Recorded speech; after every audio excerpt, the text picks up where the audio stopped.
Hello बच्चों, आज हम पढ़ेंगे chapter number 14 banks and simple interest. So let's recall. Okay, so here one picture it is given and what does the picture above show? तो ये जो picture है ये क्या शो कर रहा है? यहाँ पे आप देख सकते हैं यहाँ क्या क्या लिखा हुआ है. Savings, current, FD, okay, and bank. And find out about the nature of work done in this office. तो इस ऑफिस में क्या जो वर्क होता है वो क्या होता है? तो आप सभी को पता है कि जो बैंक है, बैंक में मनी रिलेटेड काम होता है. Okay, so make a note of your observation. Let's learn a bank.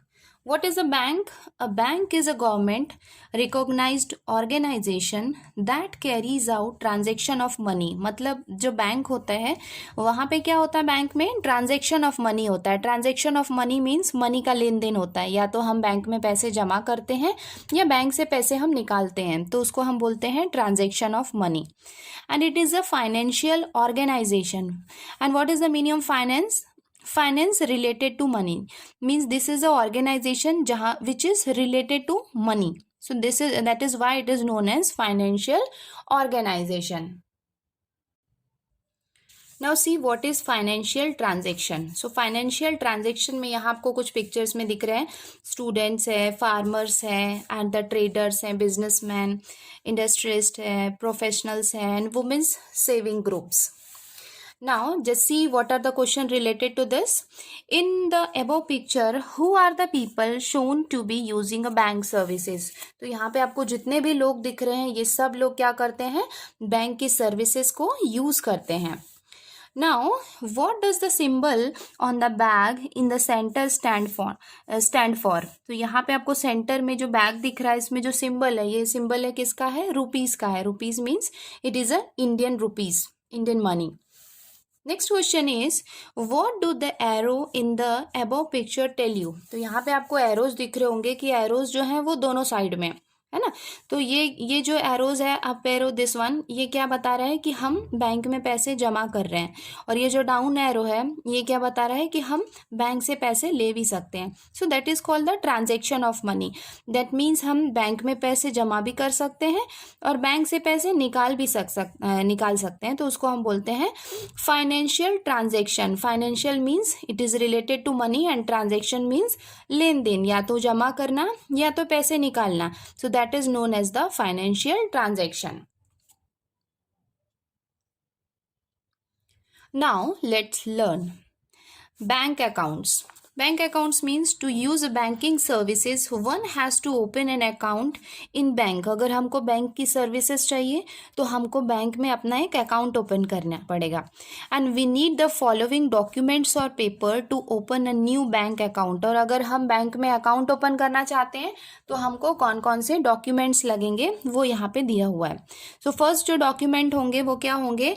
Proof of residence. Residence का मतलब आप जहाँ रहते हैं वहाँ का प्रूफ होना चाहिए. लाइक राशन कार्ड है, इलेक्ट्रिसिटी बिल है, टेलीफोन बिल है, domicile certificate, identity card, etcetera. So and the second one is the proof of identity. मतलब हमारी खुद की आइडेंटिटी प्रूफ भी हमको चाहिए रहती है अकाउंट ओपन करने के लिए. लाइक आधार कार्ड है या फिर वोटर्स ID कार्ड है, पैन कार्ड है, पासपोर्ट और any other proof suggested by the bank. So other than this, any other proof can be also suggested by the bank. And beside a reference from another customer who is an account holder, या फिर उस आपका कोई friend है या आपका कोई जानने वाला है जिसका ऑलरेडी उस बैंक में अकाउंट है, तो उसका भी आप रेफरेंस जो है वो दे सकते हैं. नाउ ये तो हो गया कि आपको कौन कौन से डॉक्यूमेंट्स लगेंगे अकाउंट ओपन करने के लिए. अब हम देखते हैं कि हम कौन कौन से टाइप के अकाउंट ओपन कर सकते हैं. तो सबसे पहला जो अकाउंट होता है जो हम ओपन कर सकते हैं वो होता है saving bank account. A saving account is meant to induce a habit of saving money. तो सेविंग बैंक अकाउंट में हम क्या कर सकते हैं? मनी सेव कर सकते हैं. An account holder can deposit money in the saving account as and when money is available. मतलब डिपॉजिट का मतलब हम मनी जमा कर सकते हैं. लाइक जब भी जो अकाउंट होल्डर है उसके पास पैसे हैं तो वो उस अकाउंट में पैसे जमा कर सकता है. He she may also withdrawal or take out money some money from an account occasionally if needed, उसके साथ में ही जब उसको ज़रूरत है तो वो बैंक से मनी जो है वो विड्रॉ कर सकता है। विड्रॉ का मतलब है टेक आउट करना, मतलब वो बैंक से पैसे निकाल भी सकता है जब उसको ज़रूरत है। And the bank give an interest of 4 to 6% on the money in the saving account. तो जो भी हमारी जो टोटल मनी होती है जो हमने जमा की होती है उसके बदले में बैंक हमको क्या देता है, इंटरेस्ट देता है। मतलब टोटल मनी के ऊपर 4% या 6% का हमको क्या करता है, वो इंटरेस्ट देता है। The customer gets facilities like passbook, chequebook, ATM card, mobile banking, SMS banking, internet banking etcetera to operate the account. तो अकाउंट को ऑपरेट करने के लिए ये सब जो बैंक रिलेटेड जो डॉक्यूमेंट्स है ये भी हमको बैंक जो है वो प्रोवाइड करता है, जिससे हमको ट्रांजैक्शन में क्या होती है, हेल्प होती है। Now we will see the another type of account that is known as the current account. So there is another kind of bank account called a current account. तो पहला हमने account देखा था saving bank account and the second type of account is the current account. So current account में क्या होता है, money can be withdrawn from it any number of times. मतलब जो सेविंग बैंक अकाउंट है उसमें से हम मनी जो है वो आई थिंक 5 टाइम्स ही निकाल सकते हैं, not more than that. Either bank will charge some money for that, but in a current account में आप बैंक से जितने बार आप चाहें उतने बार उसमें से मनी विड्रॉ कर सकते हैं। So withdraw from it any number of times means bank will not charge for that.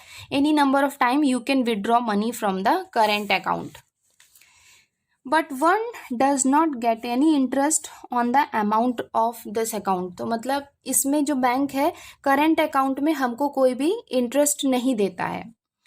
To get more interest, we have to keep a fixed amount in a bank for a longer period of time. और अगर हमको bank से ज़्यादा interest चाहिए तो हमको for a longer period of time we have to deposit money in the bank. So we can avail facilities like the fixed deposit that is known as FD or recurring deposit that is RD scheme for that purpose.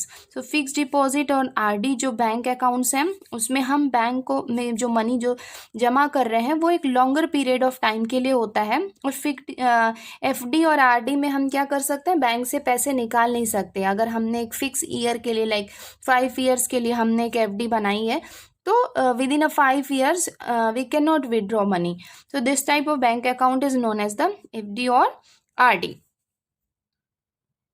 तो आपने यहाँ पे now we will do the calculation of interest. तो interest को calculate करने के लिए कुछ फॉर्मूलाज हैं वो देखते हैं।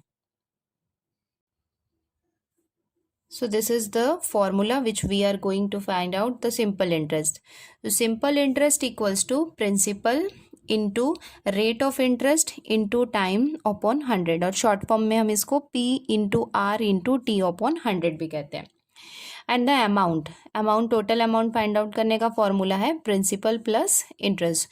सो ये दो फॉर्मूलाज जो हैं वो हम यूज़ करेंगे to solve whole practice set 35।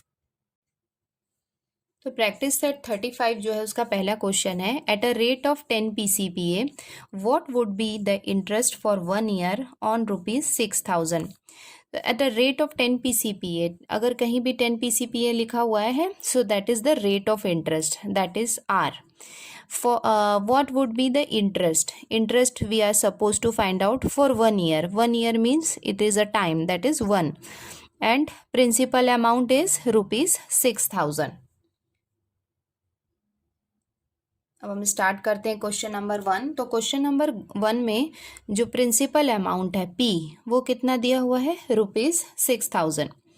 Okay, and the rate of interest is it is given 10% and the time equals to 1 year, and this is the formula which we are going to use now. Interest equals to P into R into T upon 100. So P is the principal, R is the rate of interest and T is the time upon 100. So आप देख सकते हैं हमारे पास P की भी value है, R की भी वैल्यू है और T की भी वैल्यू है। तो हम इस वैल्यू को इस फॉर्मूला में पुट करते हैं। तो जब हम इस फॉर्मूला में पुट करेंगे तो आप देख सकते हैं कि P के प्लेस पे हमने क्या लिखा है, ₹6000 इंटू R इज 10। सो यहाँ पे हमने 10 लिखा है R के प्लेस में, into T t is 1 and upon 100, so upon 100 we wrote as it is. अब ये 100 के ज़ीरो को हम इस ज़ीरो से कैंसिल कर सकते हैं और इस ज़ीरो को हम इस ज़ीरो से कैंसिल कर सकते हैं। मतलब ज़ीरोज़ को कैंसिल करने के लिए अगर किसी नंबर के लास्ट में जो ज़ीरोज़ होते हैं उनको हम 1 from the numerator and 1 from the denominator we can cut. तो भी आप देख सकते हैं कि ये ज़ीरो से ये ज़ीरो, ये ज़ीरो से ये ज़ीरो को हमने कैंसिल किया, तो हमारे पास अभी क्या बाकी है 600। जो 600 इंटू 1, तो 600 इंटू 1 किया तो हमारे पास कितना आ गया 600 रुपीज़ आ गया। ओके, सो ये हो गया हमारा इंटरेस्ट। और यहाँ जो डिनोमिनेटर के प्लेस पे जो 1 होता है, 1 को अगर हम डिवाइड करेंगे, जो भी न्यूमरेटर में आ रहा है उसको अगर हम 1 से डिवाइड करेंगे तो सेम नंबर ही आता है। सो जो भी न्यूमरेटर में है उसके डिवाइडेड बाय 1 है तो हम वो सेम नंबर को लिख सकते हैं। Now we got our interest that is 600 rupees. Now we can write conclusion that hence the interest for 1 year would be 600 rupees। तो ये हो जाएगा हमारा answer. Now we will start question number 2. Mahesh deposited rupees 8,650 in a bank at the rate of 6 PCPA. How much money will he get at the end of the year in all? तो महेश ने कितने 8,650 rupees उसने bank में जमा किए और bank जो था उसको रेट ऑफ इंटरेस्ट कितना दे रहा था उसके लिए 6%, that is the rate of interest. Okay, and how much money will he get at the end of the year in all. तो उसके बाद उसको टोटल कितनी मनी मिलेगी, दैट मीन्स टोटल अमाउंट उसको कितना मिलेगा, ये हमको फाइंड आउट करना है। इन क्वेश्चन नंबर 2 प्रिंसिपल पी जो उसने बैंक में मनी जो है वो जमा किया था वो हमको दिया हुआ है 8,650 रुपीज़। तो ये हो गया principal amount. Rate of interest जो है वो 6 PCPA, that means 6% is the rate of interest. And the time at the end of the year means that is for the 1 year only. तो ये हो गया हमारा गिवन पार्ट। अभी हम यहाँ पे फॉर्मूला अप्लाई करते हैं, तो शॉर्ट फॉर्म में भी हम लिख सकते हैं formula. Now interest equals to P into R into T upon 100। तो अभी यहाँ पे हम क्या करते हैं, जो भी गिवन पार्ट है वो हम उसको फॉर्मूला में पुट करते हैं। तो यहाँ पे आप देख सकते हैं P जो है वो कितना है 8650 इंटू R जो है वो है 6 इंटू टाइम जो है वो कितना है 1 है अपॉन 100। अब इसको हम सॉल्व करते हैं। तो सॉल्व करने के लिए इसको हम ये ज़ीरो से ये ज़ीरो कैंसिल कर देते हैं। तो ये सेकंड ज़ीरो के लिए यहाँ पे न्यूमरेटर में कोई ज़ीरो नहीं है, तो एक काम करते हैं, हमने ये ज़ीरो से ये ज़ीरो को कैंसिल किया। अभी हमारे पास जो बाकी है वो है 865 इंटू 6 है। तो यहाँ पे हम क्या करते हैं, इनको पहले मल्टीप्लाई करते हैं। इसको 6 से हमने मल्टीप्लाई किया, तो ये हो जाएगा 6 5 ज़ा 30, ज़ीरो यहाँ पे हमने 3 कैरी किया, 6 6 ज़ा 36, 36 प्लस 3 हो जाएगा 39, हमने 9 लिख लिया, 3 हमने कैरी किया। नाउ 6 8 ज़ा, तो 6 8 ज़ा 48 प्लस 3, तो ये हो जाएगा 51। मीन्स हमने 865 को 6 से मल्टीप्लाई किया, then we got 5190 divided by 10। Okay, अभी आप यहाँ पे देख सकते हैं कि ये ज़ीरो से ये ज़ीरो हम कैंसिल कर सकते हैं। तो हमारे पास जो अमाउंट होगा, क्योंकि नीचे अगर 1 है, अगर हम 1 से इसको डिवाइड करेंगे तो सेम नंबर आएगा, तो हम इसको एज इट इज़ लिख सकते हैं, दैट इज़ 519 रुपीज़। ये हो गया हमारा इंटरेस्ट। लेकिन इस क्वेश्चन में हमको इंटरेस्ट नहीं फाइंड आउट करना है। इसमें क्वेश्चन में ये दिया हुआ है कि how much money will he get at the end of the year, मतलब टोटल अमाउंट उसको कितना रिटर्न मिलेगा बैंक से वो फाइंड आउट करना है। So therefore we can apply the formula of amount. So what is the formula of amount, ये मैंने आपको सेकेंड फॉर्मूला बताया था कि अमाउंट इक्वल्स टू क्या होता है, amount equals to principal plus interest. तो प्रिंसिपल कितना है, ये है प्रिंसिपल। तो प्रिंसिपल है 8650, तो यहाँ पे हम लिख लेते हैं 8650 प्लस इंटरेस्ट। इंटरेस्ट जो हमने अभी फाइंड आउट किया था वो क्या होगा, उसका इंटरेस्ट होगा। अब इन दोनों का आप आपस में ऐड कर दीजिए। जब आप ऐड करेंगे तो आपको मिलेगा 9169। तो ये हो जाएगा टोटल अमाउंट, मतलब उसने प्रिंसिपल अमाउंट कितना जमा किया था बैंक में, इतना जमा किया था 8650, और 1 ईयर के बाद उसको रेट ऑफ इंटरेस्ट 6% था, तो उसमें उसको at the end of the year उसको बैंक से कितने पैसे मिलेंगे, 9169। Now we can write conclusion. Hence conclusion हमने ऐसा लिखा कि hence Mahesh will get 9169 rupees at the end of the year in all.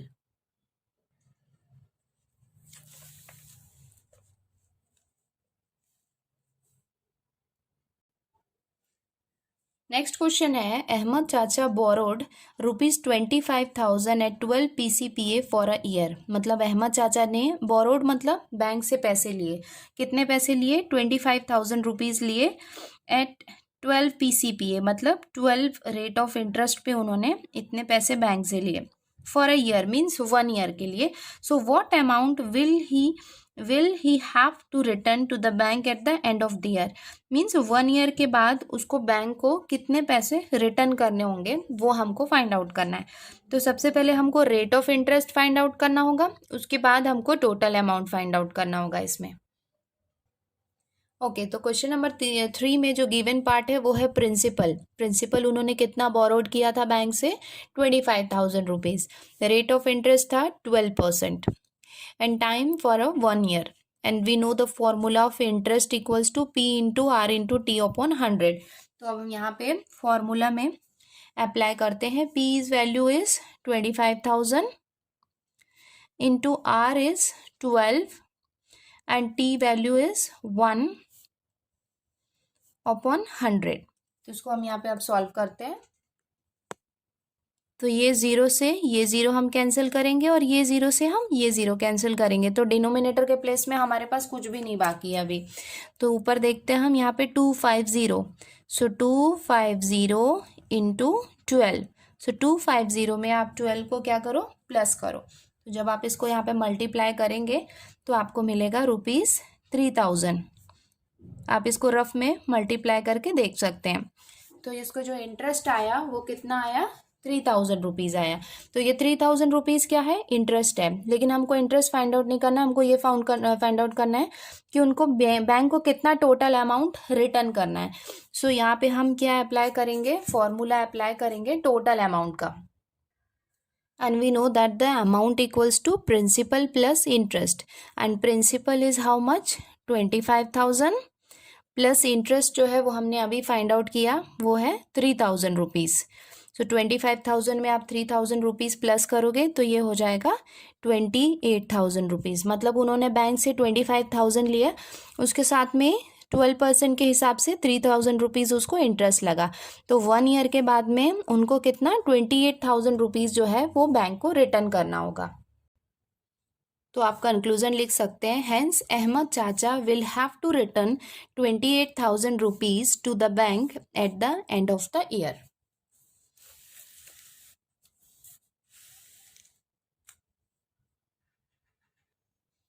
Now इसका लास्ट क्वेश्चन है वो हम कर लेते हैं। Kishan Rao wanted to make a pond in his field. तो किशन राव क्या करना चाहता है, उसके एक फील्ड में, खेत में वो एक पॉन्ड बनाना चाहता है। सो उसके लिए he borrowed 35,250 from a bank at an interest rate of 6 PCPA। तो उसने उसके लिए बैंक से पैसे क्या किए, बोरो किए। कितने पैसे लिए, 35,250 रुपीज़ उसने बैंक से लिए, और रेट ऑफ इंटरेस्ट कितना था, 6 PCPA, that is 6%। So how much interest will he have to pay to the bank at the end of the year. तो उसको यहाँ पे उसको कितना इंटरेस्ट पे करना होगा, यहाँ पे अमाउंट नहीं दिया हुआ है, यहाँ पे इंटरेस्ट दिया हुआ है। तो मतलब यहाँ पे हमको सिर्फ इंटरेस्ट फाइंड आउट करना होगा कि उसको कितना इंटरेस्ट जो है वो बैंक को देना होगा। तो क्वेश्चन नंबर 4 में जो गिवन पार्ट है वो हम लिख लेते हैं। Borrowed means this one he taken from the bank, so ये हो जाएगा प्रिंसिपल अमाउंट, और रेट ऑफ इंटरेस्ट जो है आर जो है वो हमारा क्या हो जाएगा, 6 हो जाएगा। And how much interest will he have to pay to the bank at the end of the year, मतलब इंटरेस्ट जो है वो हमको फाइंड आउट करना है। यहाँ पे टोटल अमाउंट नहीं करना है, हमको इंटरेस्ट फाइंड आउट करना है। तो ये हो गया गिवन पार्ट। गिवन पार्ट में प्रिंसिपल जो है वो है 35,250 rupees. Rate of interest is 6% and time is T means 1 year and this is our formula. Now interest equals to P into R into T upon 100। तो यहाँ पे अब हम फॉर्मूला में पुट करते हैं P, that is the principal value is 35250 into R is 6 into T is 1 upon 100। तो इसको हम यहाँ पे अब सॉल्व करते हैं।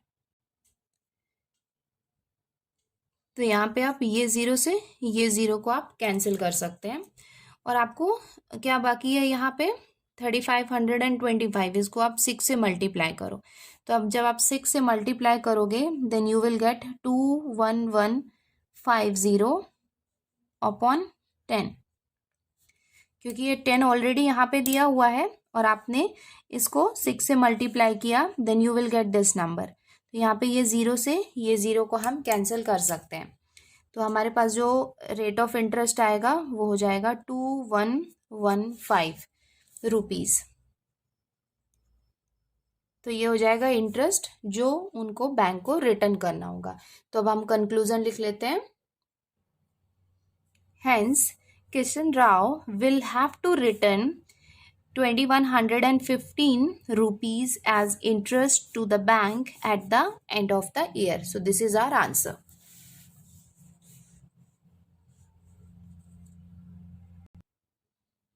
तो बच्चों हमने प्रैक्टिस से 35 कंप्लीट कर दिया है।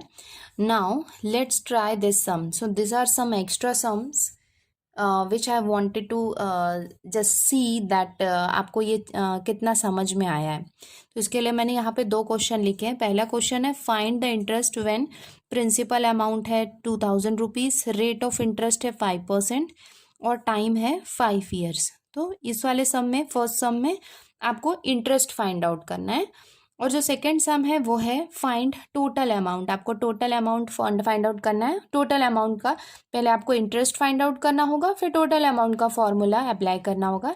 Amount equals to principal plus interest.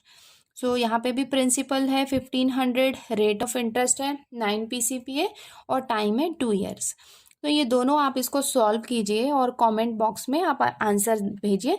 मैं आपको चेक करके बताती हूँ that whether your answer is right और रॉन्ग। Thank you.